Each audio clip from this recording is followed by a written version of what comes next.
things to overcome COVID vaccine hesitancy. COVID-19 vaccines are new products, so understandably, many people hesitated. But in the US, there are ways to help boost public trust in these vaccines.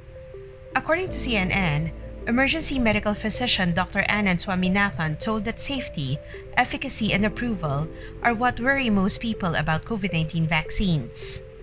With new data from millions of people who received doses, the US government now has the opportunity to tackle these three. As of May 9, at least 259 million have been administered with COVID-19 vaccines. Around 45.8% of the US population have received at least one dose, and 34.4% have completed the full course of 2 doses. For efficacy, the April 2 report by the US CDC suggested that Moderna's and Pfizer's vaccines are 90% effective against COVID-19 in the real world, 14 days after 2 doses were administered. Partial vaccination or one dose was determined 80% effective 14 days after administration. The maximum 90% effectiveness showed that even mRNA vaccines couldn't perfectly protect people from COVID-19. There have been cases called breakthrough infections where vaccinated people still contracted the disease.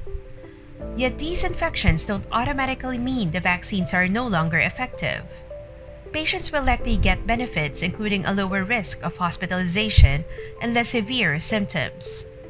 For safety, COVID-19 vaccines may cause side effects, such as pain or swelling at the injection site and fever. However, these are considered indicators that the vaccine is working and should disappear in a few days. Still, there are rare adverse events recognized by the CDC.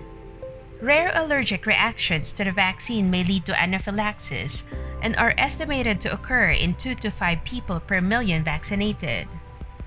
Vaccine-related anaphylaxis usually occurs within 30 minutes and is treatable. The other rare adverse event is thrombosis with thrombocytopenia syndrome linked to the Johnson & Johnson vaccine. The agency recommends monitoring for symptoms like shortness of breath, chest pain, and leg swelling for 3 weeks after getting the vaccine. If patients feel something unusual, they must contact their healthcare provider immediately. For approval, the FDA may grant conditional or full approval. Conditional means that the vaccine demonstrated excellent safety and efficacy in controlled settings. This is usually applied to combat global health threats like COVID-19. Though it does not permit placement in the commercial market and only allows distribution to channels monitored by the government. Full approval means the data shows more than just safety and efficacy. The product must demonstrate long-term protection and effectiveness against variants or strains.